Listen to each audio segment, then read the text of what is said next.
E é nesses 5 que Deus vai ser glorificado. É lá que Deus vai te abençoar. É lá que Deus vai ter dons espirituais.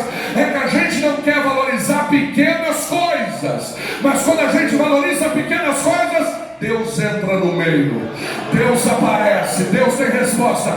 Quem crê que Deus tem resposta? Quando a gente começar a valorizar. Glória a Deus. Meu Deus. Eu me lembro que eu estava numa pequena igreja. Eu fui criado nessa igreja, Monte Santo de Minas. Eu era cooperador, tinha 17 anos, fui levantado a cooperador.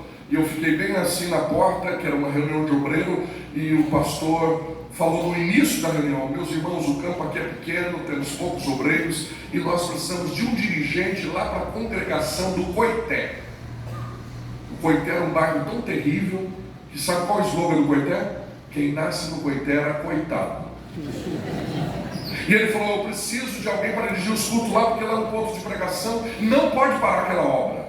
E ninguém se manifestou. No meio, antes de terminar, no meio, para passar para o pregador, o pastor veio de novo orar e falou: olha, irmão, se Deus falar com alguém aí, sexta-feira é o culto, e hoje já é quarta, nós precisamos de um dirigente para aquele trabalho.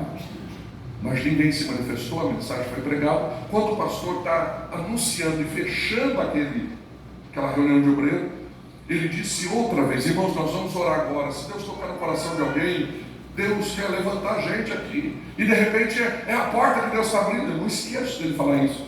E eu vi que nem um presbítero levantou a mão, nem um diácono levantou a mão, nem um evangelista levantou a mão, nem um pastor que estava no púlpito levantou a mão. Eu falei: é eu. Eu falei: pastor, eu posso dirigir o culto lá? Ele falou: é de Deus. Oh, glória, aleluia. E eu fui dirigir aquele culto. E quando eu cheguei naquele culto, pastor, era debaixo de umas árvores, era uma chácara de uma irmã, saudosa irmã Luzia, irmão Euclides. E quando eu cheguei lá, eu não sei se as irmãs lembram aquela toalha bem bonita da década de 90, que tinha umas frutas, tinha um abacaxi, uma maçã. Eu pegava emprestado da minha mãe escondida, levava, colocava em cima daquela mesa, punha 4 copos de boca para baixo, uma jarra de água, varria todas aquelas folhas, punha na sacolinha de supermercado lixo, deixava tudo em ordem. Eu nunca imaginei que Deus estava vendo aquela pequena atitude. Os anos se passaram, mais de 20 anos passou, e o pastor viu a igreja que nós pastoreamos, uma grande igreja chamada de Catedral da Vida. Anos se passaram e agora há poucos tempos era o congresso geral de jovens, de irmãs, 500 irmãs do círculo de oração. Sai uma irmã do meio do grupo, vai até o altar, e eu não sabia que Deus estava me vendo debaixo daquelas árvores, mas Deus honra as pequenas coisas, Deus é os pequenos detalhes. Deus falava na boca daquela irmã: meu céu, eu te vi debaixo daquelas árvores. Glória a Deus. Eu vi o teu zelo com aquela toalha e com aqueles copos virados de cabeça para baixo. Eu vi você pegar aquelas folhas, e foi lá que eu te dei este ministério grande. Foi lá que eu vi o teu desejo de cuidar das coisas minhas. Assim diz o Senhor. Naquela hora eu pude entender que Deus é Deus que está vendo os teus pequenos atos. Quem está entendendo esta palavra? Quem está entendendo esta palavra? Mexe com alguém que está do teu lado aí e diga: se for para fazer, faça bem feito. Faça bem feito.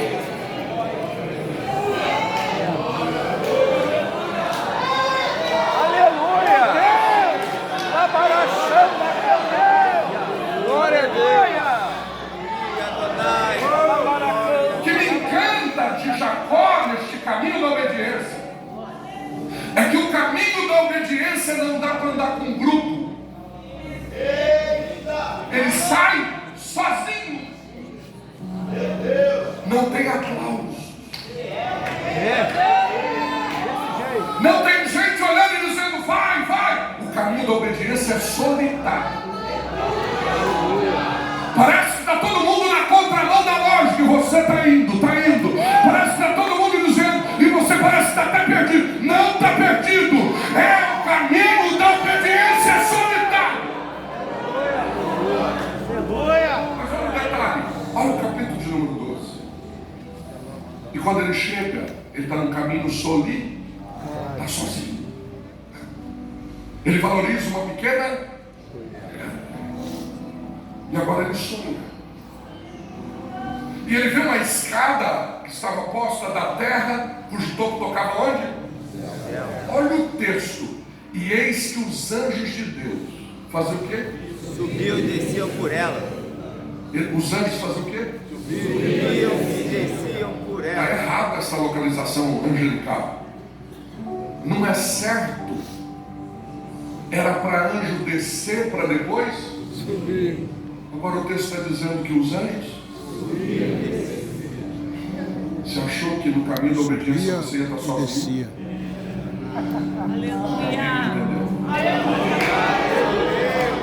Você pode estar solitário, mas sozinho jamais. Quem anda no caminho da obediência não anda sozinho.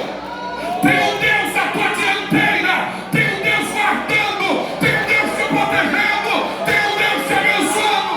Quem recebe essa palavra? Põe a mão no ombro deste companheiro aí e diga para ele: você pode até passar momentos solitários, mas sozinho jamais. Sozinho jamais.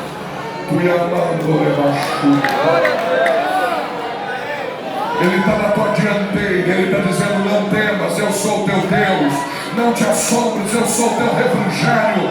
Se passarem pelas águas, elas não vão te afogar.